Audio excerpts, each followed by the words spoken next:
Hello friends, मैं R K Jaiswal. मेरे YouTube channel target आप यूट्यूब में आप सबका स्वागत है। दोस्तों, हम लोग पढ़ रहे थे पृथ्वी की गतियों के बारे में। पार्ट फर्स्ट हमने पढ़ लिया था। आज हम पढ़ेंगे पार्ट सेकंड के बारे में। ठीक है, पृथ्वी की गतियां पार्ट सेकंड में, जिसमें हमने बताया था पार्ट फर्स्ट में कि पृथ्वी पे दो गतियां होती हैं और उन दोनों गतियों के कारण पृथ्वी पे दिन रात और मौसम परिवर्तन होते हैं। तो पृथ्वी पे घूर्णन गति एक होता है, एक घूर्णन गति होता है या दैनिक गति इसे कहते हैं, या इसे परिभ्रमण गति भी कहते हैं। और दूसरा होता है परिक्रमण गति, परिक्रमण गति। ठीक है, तो घूर्णन गति और परिक्रमण गति के कारण ही पृथ्वी पे दिन रात और मौसम परिवर्तन होते हैं। ठीक है, और हमने देखा था कि पृथ्वी पे दिन रात कैसे होते हैं जब सूर्य की प्रकाश की किरणें पृथ्वी के आधे हिस्से पे पहुंचती हैं तो वहां पे दिन होता है, और पिछले वाले हिस्से पे नहीं पहुंच पाती हैं, इसलिए वहां पे रात होता है। तो देखिए, ये सूर्य की प्रकाश की किरणें ये इसके मतलब आधे हिस्से पे पहुंच रही हैं, तो यहाँ पे दिन है। ठीक है, दिन है क्योंकि सूर्य की प्रकाश की किरणें इधर से पहुंच रही है, यहाँ पे दिन है, और पिछले वाले हिस्से पे रात है। और जो दिन और रात को दो बराबर भागों में बांट रहा है, जो रेखा बांट रहा है काल्पनिक रेखा, उसे हम प्रकाश वृत्त के नाम से जानते हैं।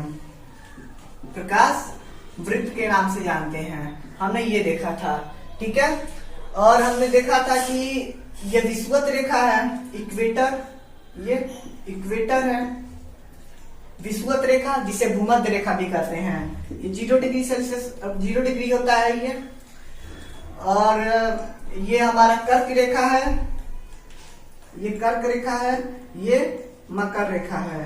ठीक है, ये कर्क रेखा है और ये मकर रेखा है। ठीक है, तो विषुवत रेखा जो होता है वो पृथ्वी को दो भागों में बांटता है। जो उत्तर वाला भाग होता है उसे उत्तरी गोलार्ध कहते हैं, और जो दक्षिण वाला भाग होता है उसे हम दक्षिणी गोलार्ध कहते हैं। ठीक है, तो जब सूर्य की प्रकाश की किरणें कर्क रेखा पर लंबवत पड़ती हैं, और सूर्य की प्रकाश की किरणें कर्क रेखा पर लंबवत कब पड़ती हैं, तो 21 जून को पड़ती हैं। सूर्य की प्रकाश की किरणें 21 जून को लंबवत पड़ती हैं कर्क रेखा पर, और कर्क रेखा पर जब लंबवत पड़ती हैं तो उत्तरी गोलार्ध में दिन बहुत बड़े होते हैं और रातें छोटी होती हैं। अब चित्र के द्वारा स्पष्ट देख सकते हैं कि देखिए यहाँ पे ये विषुवत रेखा है जो उत्तरी गोलार्ध और दक्षिणी गोलार्ध को दो बराबर भागों में बांट रहा है, और ये प्रकाश वृत्त है। तो देखिए यहाँ पे जब सूर्य की प्रकाश की किरणें जब जा रही हैं तो यहाँ पे दिन बड़ा हो रहा है। ये जो वाला भाग है ये दिन, मतलब इधर वाला जो पर्सन है ये दिन है, ये वाला पर्सन रात है। तो ये वाला जो भाग है देखिए ये कितना बड़ा दिन हो रहा है और रातें कितनी छोटी हो रही हैं। और सूर्य चित्र के द्वारा आप देख सकते हैं आसानी से, और दिन कितनी बड़ी हो रही है, देखिए दिन बड़ी हो रही हैं। तो जब सूर्य की प्रकाश की किरणें कर्क रेखा पर लंबवत पड़ती हैं तो उत्तरी गोलार्ध में दिन बहुत बड़े होते हैं और रातें छोटी होती हैं। और सेम कंडीशन जब सूर्य की प्रकाश की किरणें जब कर्क रेखा पर पड़ते तो दिन बड़े और रातें छोटी होती है उत्तरी गोलार्ध में। और दक्षिणी गोलार्ध में क्या होता है, दिन छोटा होता है और रात बहुत बड़ी होती है। ठीक है, सेम कंडीशन यही होता है कि जब सूर्य की प्रकाश की किरणें मकर रेखा पर जब लंबवत पड़ती हैं, यानी 22 दिसंबर को जब मकर रेखा पर जब सूर्य की प्रकाश की किरणें लंबवत पड़ती हैं तो दक्षिणी गोलार्ध में दिन बहुत बड़े होते हैं और रातें छोटी होती हैं। ठीक है, और उत्तरी गोलार्ध में क्या होता है, दिन छोटे होते हैं और रातें बहुत बड़ी होती हैं। चित्र के द्वारा आप देख सकते हैं कि ये जो चित्र है, ये देखिए ये भी हमारा विषुवत रेखा इक्वेटर है जो दो पृथ्वी के दो बराबर भागों में बांट रहा है। ये कर्क रेखा है, ये मकर रेखा है। ठीक है, तो उत्तरी गोलार्ध है, ये दक्षिणी गोलार्ध है। तो आप चित्र के द्वारा देख सकते हैं कि जब ये सूर्य की प्रकाश की किरणें लंबवत किरणें मकर रेखा पे पड़ रही हैं तो यहाँ पे दिन बहुत बड़े हो रहे हैं। देखिए दिन बहुत बड़े हो रहे हैं। ये वाला पोर्शन है, ये दिन बहुत बड़ा हो रहा है, यहाँ पे रात है, ये यहाँ पे रात है। ये प्रकाश वृत्त है जो दो बराबर भागों में बांट रहा है, दिन वाले भाग को अलग बांट रहा है और रात वाले भाग को अलग बांट रहा है। तो यहाँ पे दिन है, यहाँ पे रात है। तो जब मकर रेखा पर लंबवत पड़ेंगे तो यहाँ पे बहुत ज्यादा दिन, मतलब दिन बड़े और रातें छोटी हैं। और उत्तरी गोलार्ध में क्या होता है, दिन जो होते हैं वो छोटे होते हैं और रातें बड़ी होती हैं। ठीक है, क्लियर है। अब देखिए, जब सूर्य की प्रकाश की किरणें कर्क रेखा पर लंबवत पड़ती हैं तब नॉर्थ पोल पे जो होता है वो 6 महीने का दिन होता है। 6 महीने पे दिन होता है, क्योंकि पृथ्वी घूर्णन कर रहा है, अपने ही अक्ष पे घूर्णन कर रहा है। ठीक है, 6 महीने का दिन नॉर्थ पोल पे हो रहा है, जो देखिए निरंतर प्रकाश की किरणें पहुंच रही हैं नॉर्थ पोल पे, इसलिए 6 महीने तक दिन रहता है। और यहाँ पे सूर्य की प्रकाश की किरणें साउथ पोल पे नहीं पहुंच पा रही है, इसलिए 6 महीने तक रात होता है। 6 महीने तक रात होता है। ठीक है, 21 मार्च से 23 सितंबर के बीच में, 21 मार्च से लेके 23 सितंबर के बीच में जो नॉर्थ पोल पे नॉर्थ पोल पे 6 महीने का दिन होता है और साउथ पोल पे रात होती है। ठीक है, कंडीशन जब मकर रेखा पर सूर्य की प्रकाश की किरणें लंबवत पड़ती है तो 23 सितंबर से लेकर 21 मार्च तक, 23 सितंबर से उल्टा, आप लोग कंफ्यूज नहीं होइएगा इसमें, 21 मार्च से पहले 21 मार्च से लेंगे, 21 मार्च से 23 सितंबर, 23 सितंबर तक 6 महीने तक दिन रहता है नॉर्थ पोल पे। फिर 23 सितंबर से, यहाँ पे 23 सितंबर आ गया, 23 सितंबर से 21 मार्च तक, 21 मार्च तक नॉर्थ पोल पे रात होती है और साउथ पोल पे दिन रहता है। यानी जब सूर्य की प्रकाश की किरणें मकर रेखा पर लंबवत पड़ती हैं तो साउथ पोल पे 6 महीने का दिन होता है और नॉर्थ पोल पे 6 महीने का रात होता है। यह प्रक्रिया चलती रहती है। ठीक है, पृथ्वी पे हमेशा 6 महीने का हमेशा नॉर्थ पोल पे दिन नहीं रहता है और ना ही साउथ पोल पे 6 महीने तक रात होता है, यह बदलता रहता है। ठीक है, और रातें छोटी और दिन बड़ी उत्तरी गोलार्ध में हमेशा नहीं रहता है, वो बदलता रहता है। इसके जस्ट पिछले वाले वीडियो में हमने बताया था, अगर आपने उस वीडियो को अभी तक नहीं देखा है तो उसको आप लोग देख लीजिएगा।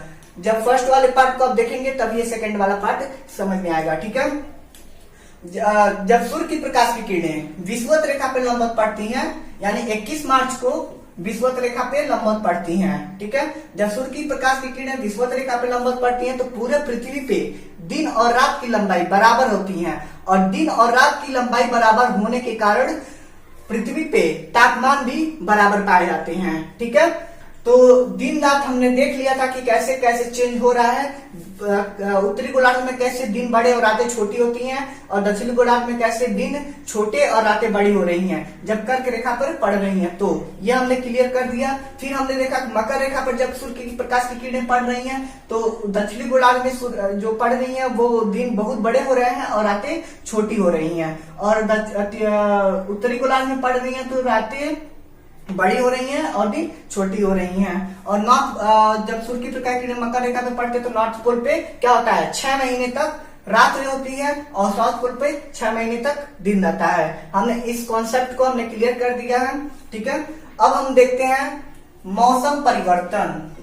मौसम परिवर्तन कैसे होता है। ठीक है, इसको रफ कर दे रहे हैं। मौसम परिवर्तन अब देखेंगे हम लोग, जो टॉपिक हम लोग का छूटा था वो देखने हैं मौसम परिवर्तन कैसे होता है। देखिए, जब सूर्य की प्रकाश की किरणें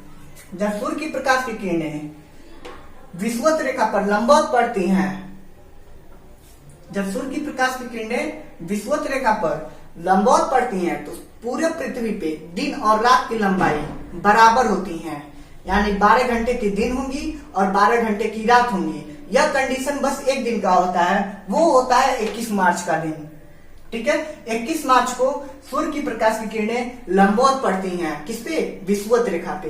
ठीक है, और 23 सितंबर को भी जो सूर्य की प्रकाश की किरणें होती हैं फिर से विषुवत रेखा पे लंबवत पड़ती हैं। ठीक है, यह प्रक्रिया बस एक दिन की होती है, 23 सितंबर को। ठीक है, 21 मार्च को विषुवत रेखा की किरणें लंबवत पड़ रही हैं, फिर 23 सितंबर को विषुवत रेखा लंबवत पड़ रही हैं। ठीक है। सूर्य की प्रकाश की किरणें विषुवत रेखा पे लंबवत पड़ रही है, ठीक है। जब सूर्य की प्रकाश की किरणें विषुवत रेखा पर लंबवत पड़ती हैं तो उसे हम विषुव कहते हैं, विषुव कहते हैं, ठीक है। जब सूर्य की प्रकाश की किरणें विषुवत रेखा पर लंबवत पड़ती हैं तो उसे हम विषुव कहते हैं, ठीक है। 21 मार्च को जब सूर्य की प्रकाश की किरणें लंबवत पड़ रही हैं विषुवत रेखा पे, उसे हम बसंत विषुव कहते हैं, बसंत विषुव कहते हैं, ठीक है। बसंत विषुव कहते हैं। यहाँ पे जब विषुवत रेखा पे जब लंबवत पड़ती है तो सारे पृथ्वी पे दिन और रात बराबर होते हैं, ठीक है। और 21 मार्च के बाद ये जो सूर्य की प्रकाश की किरणें हैं 21 मार्च को तो लंबवत पड़ रही है विषुवत रेखा पे, और 21 मार्च के बाद जैसे 22 मार्च को ये किरणें जो होती हैं वो विषुवत रेखा से, विषुवत रेखा जब पड़ रही है इस पे विषुवत रेखा पर लंबवत पड़ रही है सूर्य की प्रकाश की किरणें, तो सूर्य उत्तरायण होने लगता है। 21 मार्च के बाद सूर्य उत्तरायण होने लगता है, यानी जो सूर्य की प्रकाश की किरणें हैं वो कर्क रेखा की ओर बढ़ने लगता है, उत्तरायण होने लगता है, मतलब इस साइड में बढ़ने लगता है, कर्क रेखा की तरफ बढ़ने लगता है। तब आते आते 21 जून को कर्क रेखा पर लंबवत पड़ती है सूर्य की प्रकाश की किरणें, ठीक है। जब कर्क रेखा पे विषुवत सूर्य की प्रकाश की किरणें लंबवत पड़ती हैं तो जो उत्तरी गोलार्ध होता है वहां पे गर्मी बहुत अधिक होता है। गर्मी क्यों अधिक होता है? क्योंकि कर्क रेखा पर लंबवत तो पड़ रही हैं और उत्तरी गोलार्ध में जो होता है वो दिन बहुत लंबे होते रहते हैं और रातें छोटी होती हैं। और ठीक इसके विपरीत जब कर्क रेखा पर लंबवत पड़ रही है इसके विपरीत दक्षिणी गोलार्ध में क्या होता है? दक्षिणी गोलार्ध में ये होता है कि रातें बहुत बड़ी होती हैं और दिन छोटी होती हैं, और यहाँ पे ठंड की मौसम आ जाती है, ठंड। और फिर इसके जस्ट विपरीत क्या होता है? जब सूर्य की प्रकाश किरणें मकर रेखा पर लंबवत पड़ती हैं तो दक्षिणी गोलार्ध में दिन बहुत बड़े होते हैं, रातें छोटी होती हैं जैसे हमने बताया था, और यहाँ पे गर्मी भी बहुत अधिक पड़ने लगती है दक्षिणी गोलार्ध में। और उत्तरी गोलार्ध में गर्मी कम और ठंडी ज्यादा पड़ने लगती है, ठीक है। यह क्रिया 22 दिसंबर को होती है। अभी हम आपको बता रहे हैं कि हमने बता रहा था कि जब सूर्य की प्रकाश की किरणें विषुवत रेखा पर लंबवत पड़ती हैं, यानी 21 मार्च को लंबवत पड़ती हैं, उसे हम बसंत विषुव कहते हैं, ठीक है, बसंत विषुव कहते हैं। और जब सूर्य की प्रकाश की किरणें 21 मार्च के बाद उत्तरायण होने लगती है तो सूर्य की प्रकाश की किरणें कर्क रेखा पर लंबवत पड़ने लगती हैं। फिर आते आते 23 सितंबर को सूर्य की प्रकाश की किरणें किसके पे पड़ती हैं? विषुवत रेखा पे फिर से पड़ जाती हैं लंबवत, ठीक है। सूर्य की प्रकाश की किरणें 21 जून के बाद आते 23 सितंबर पे सूर्य की प्रकाश की किरणें विषुवत रेखा पे लंबवत पड़ती हैं। तो यहाँ पे क्या होता है? दिन और रात की लंबाई दोनों बराबर होती है और तापमान भी बराबर होता है, ठीक है। और तापमान भी बराबर होता है इसका, और दिन रात बराबर होते हैं। और जब सूर्य की प्रकाश की किरणें विषुवत रेखा पर लंबवत पड़ रही हैं तो इसे जब सूर्य की प्रकाश की किरणें विषुवत रेखा पे पड़ती हैं तो उसे हम विषुव कहते हैं। और जब 21 मार्च को पड़ती है तो उसे बसंत विषुव कहते हैं। और 23 सितंबर को जब पड़ती हैं तो उसे हम शरद विषुव कहते हैं, शरद विषुव कहते हैं, ठीक है, शरद विषुव कहते हैं। जब सूर्य की प्रकाश की किरणें यानी विषुवत रेखा पे पड़ती हैं, यानी 23 सितंबर को अगर पड़ रही हैं तो उसे हम शरद विषुव कहेंगे। इसको हम शरद विषुव कहेंगे जब सूर्य की प्रकाश की किरणें लंबवत पड़ रही हैं तो। और इसको हम बसंत विषुव कहते हैं। जब 21 मार्च को बसंत विषुव होता है और 23 सितंबर को शरद विषुव होता है। फिर क्या होता है?